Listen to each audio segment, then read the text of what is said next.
Assalamualaikum warahmatullahi wabarakatuh.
Alhamdulillah hamdan yuwafi ni'amahu wa yukafi mazidah.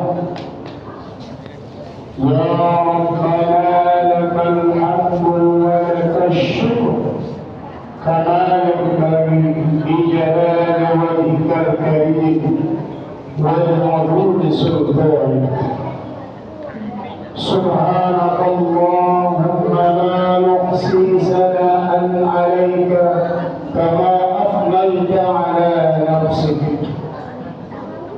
وأشهد أن لا إله إلا الله وحده لا شريك له وأشهد أن محمدا عبده ورسوله.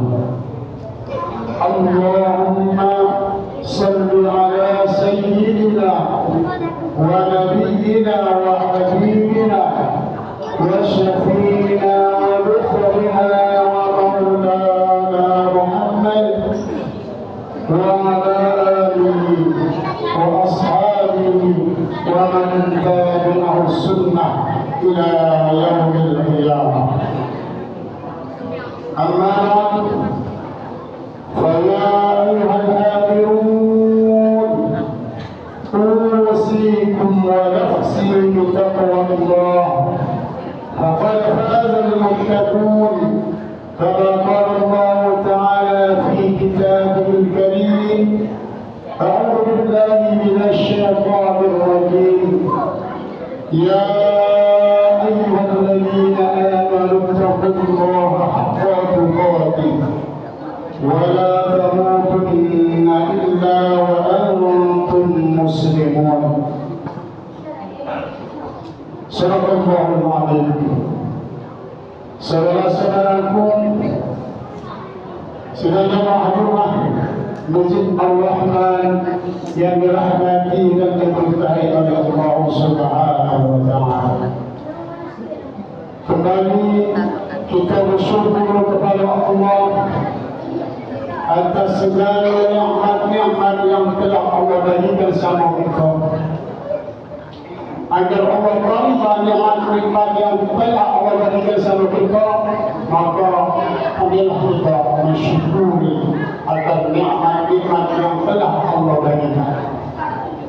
Jikalau kita tak pandai mensyukuri nikmat Allah, maka itu akan masuk yang kufur nikmat dan nanti akan dibalas oleh Allah dengan adab yang sangat pedih.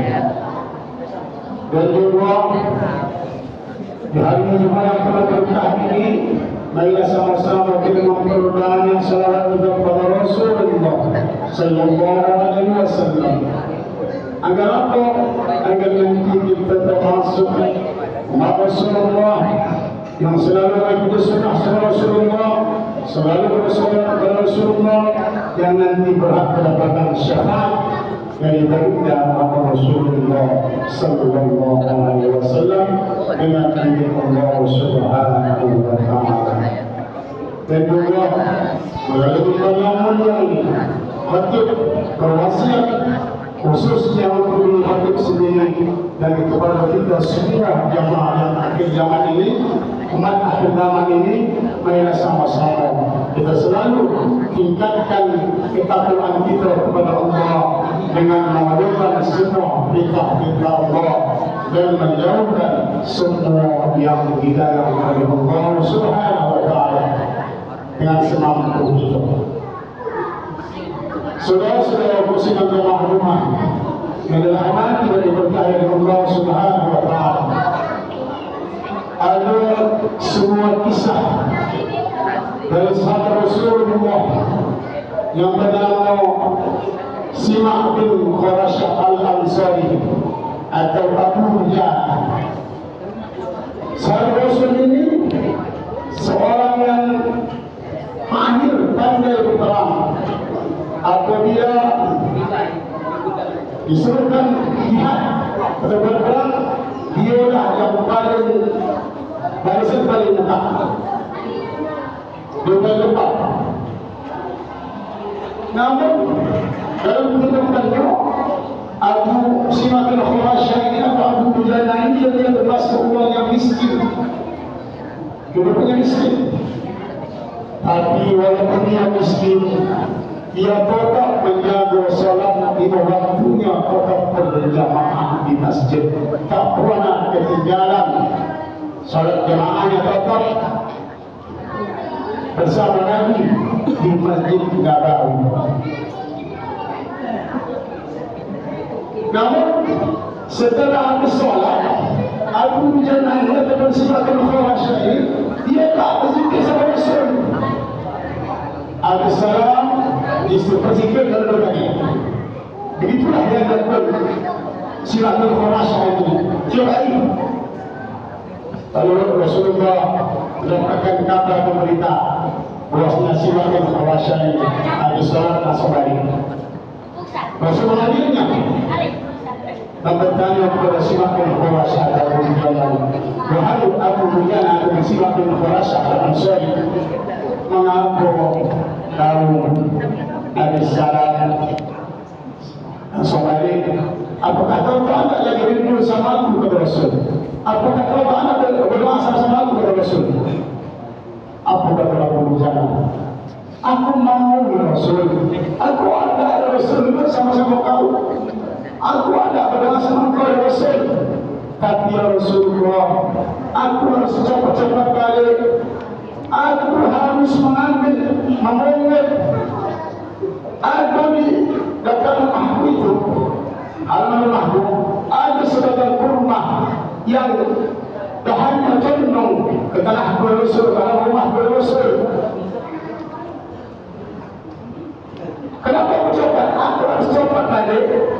Kalau ada mahkamah itu jatuh ke halaman berusul, aku harus coba-coba mengambilnya semuanya Rasul, dan aku harus balikkan kepada yang Muhammad Rasul. Aku khawatir anakku, kami tidur dalam kelaparan. Tiap hari kami tidur dalam kelaparan Rasul. Aku khawatir kalau anakku bangkit, anakku keluar dari rumah, dia nampak ke rumahku, dia mati, dia makan, dia kasihkan ke rumahnya Rasul. Ada suatu saat ya Rasul, suatu subuh, aku agak terlambat dari ya Rasul. Lalu anakku bangkit, belum dia bangkit ya Rasul. Tampaknya Allah rumah aku diambil Rasulullah, lalu dimasukkan ke mulutnya. Aku tengok dia masukkan ke mulutnya Muhammad tadi Rasul. Kalau bukan anakku ya Rasul, kalau aku congkel mulutnya, aku suruh keluarkan Muhammad tadi Rasul agar dia tidak makan makanan yang haram ya Rasulullah. Lalu Rasul menangis mendengar cerita Simak bin Khurasyah tadi. Menangis kalau begitu, wahai Simak bin Khurasyah, kalau berjalan, kita sama-sama pergi ke rumah yang punya rumah itu. Ternyata yang punya rumah itu adalah seorang yang munafik. Lalu Rasulullah menjumpai yang punya rumah itu bersama Abu Bakar radhiyallahu anhu. Lalu Rasulullah menawarkan, wahai tuan, kurma kalian kembali, tapi bayaran adalah surga, dan sebenarnya Allah akan bayar kurma kau ini. Satu batang kurma ini akan membayar dengan 10 batang kurma yang buahnya intan dan mutiara. Apa kata orang lagi? Oh, aku tak berjual dengan bondo-bondo yang tak nampak. Aku berjual dengan bondo-bondo yang nampak. Dan jelas, aku tak berjual dengan yang menjadi begini. Lalu ulama itu Abu Bakar radhiyallahu anhu langsung menawari, wahai tuan, aku beli kurma, potong 10 kurma ini dengan 10 batang bayarannya dengan 10 batang kurma terbaik dan ada di Madinah. Pendoma itu masih menapik ini, langsung dia berbodoh soalnya tidak.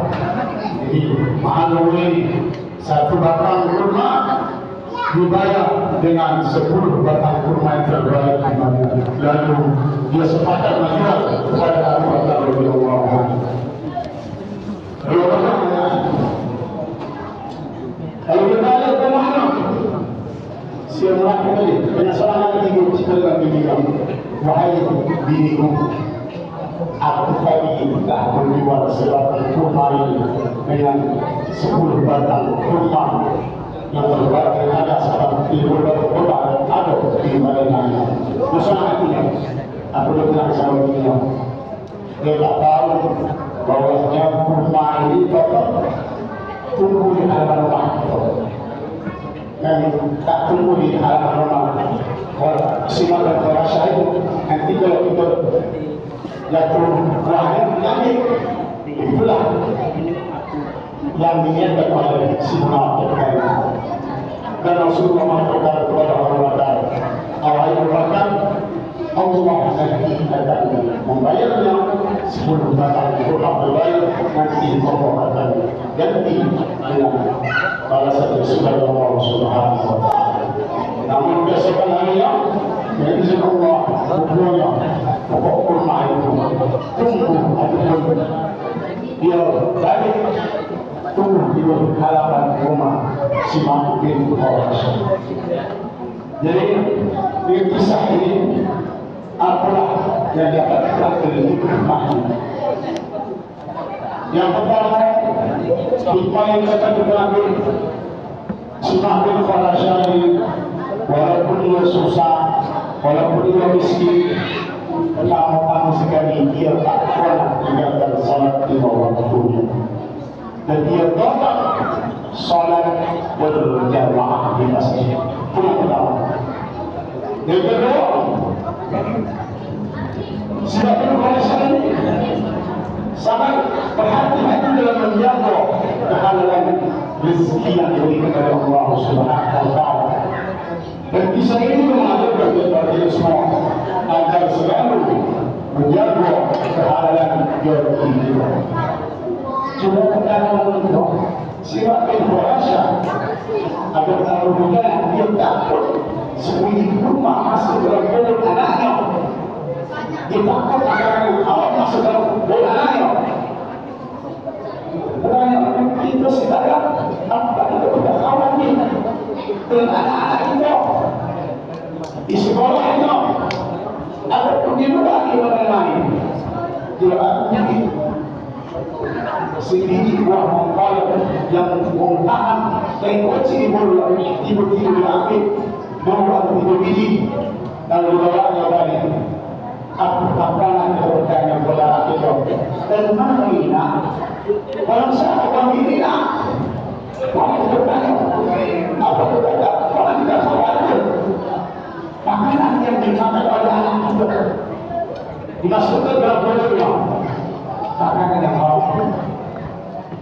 Orang bertanya kepada saya juga di sekolahnya balik sekolah dia belajar dia bayar sebiji udah tapi jatuhnya tiga makan tiga. Orang kita bertanya makanya tidak ayah anak itu segala hatinya puas. Kenapa? Karena itu orang tak puas dengan itu kehalalan akan yang masuk dalam perut anak itu. Dan yang kedua, aku menjaga menghindari makanan haram dan kita harus menghindari makanan-makanan yang haram karena hal itu dapat merusak ibadah kita dan dapat merusak keberkahan hidup kita. Itu sendiri kurma orang itu dapat yang lain-lain sebagainya. Hati-hati kita yang polisi kepala desa Lura Kepri Danus dan Ibu Ustaz hati-hati masukkan yang haram dalam mulut kita jadi anak kita makanya Allah tak memberikan keberkahan dalam hidup kita karena kita selalu makan yang haram walaupun sedikit. Rasulullah yang masukkan dalam tubuhnya makanan haram benar arunadi maka hati kenapa yang pantas untuknya. Pak sekalian sehingga kita dikasihi Allah Subhanahu wa taala apa kita apapun yang masuk ke dalam tubuh kita jangan asal-asalan kita masukkan sesuatu yang haram ke dalam tubuh kita anak kita dalam keadaan anak kita kasih makan yang haram. Dan yang ketiga, Abu Hurairah dia tidak mengambil yang bukan haknya. Kadang kita di jalan berjumpa dengan duit ataupun barang berharga lalu kita ambil. Ya siapa yang punya itu? Duit kita jumpa kita masuk ke dalam menteri kita infakkan. Lalu kita jumpa infakkan Islam. Ia infakkan tapi siapa yang infakkan itu? Jadi bagaimana? Jangan diambil, biarkan saja. Kalau orang Islam betul-betul mengamalkan ada menjatuh atau orang jatuh di jalan tak mengambilnya maka uang yang punya itu pasti balik menjumpai dunia atau berbagai yang dilakukan secara tersebut.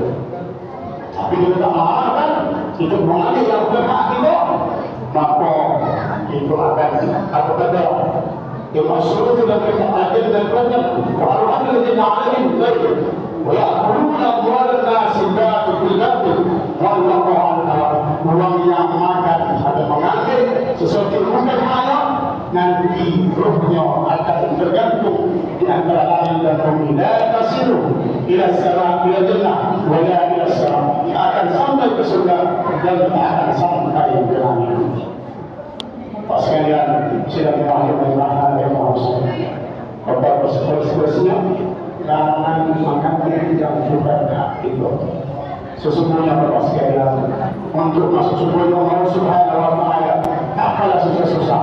Ada seorang laki-laki bertanya kepada Rasulullah, "Anna rajulan sa'ala Rasulullah sallallahu alaihi wasallam, ra'aytu ila salatu salawatul maqbulah wa sumtu Ramadan wa halaltu haram wa halaltu haram wa halaltu halal wa halaltu haram wa la ta'tina ala dhalika shay'a."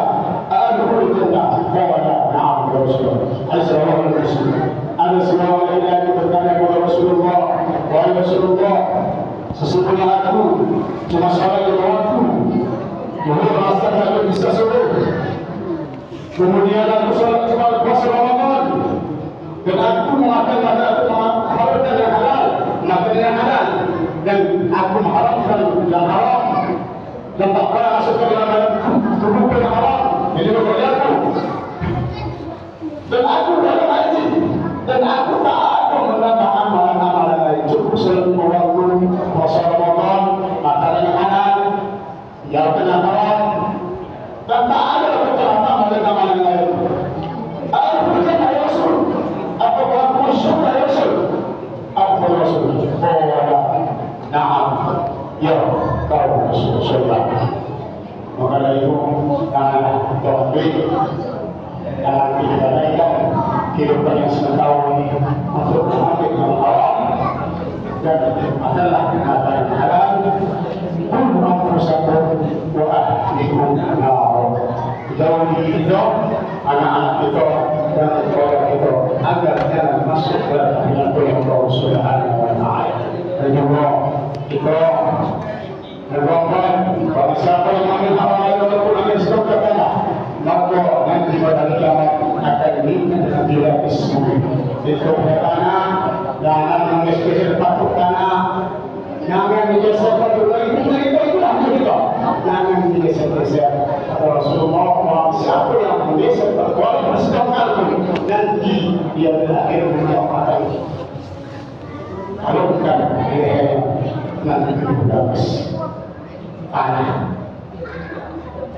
Pada kedua silakan, tapi itulah zaman. Jangan semua geser masuk atau belah masuk. Jangan lebih maju maaf ini. Mudah-mudahan kepada masyarakat sampai ini dapat membuat kita agar kita selalu menjaga diri kita, keluarga kita agar selalu memberikan rezeki yang halal dan jauhkanlah dari perbuatan yang haram. InsyaAllah mungkin itu akan dapat kebahagiaan dunia wal akhirah. A'udzubillahi minasyaitonir rajim. Wal 'ashr innal insana lafi khusr illa alladziina aamanu wa 'amilus shalihati wa tawassaw bil haqqi wa tawassaw bis sabr. ونفعني وإياكم بما فيه من الآية والذكر الحكيم وتقبل منا ومنكم تلاوته إنه هو الغفور الرحيم. اللهم صل وسلم وبارك وتقبل في جلالك وهبتك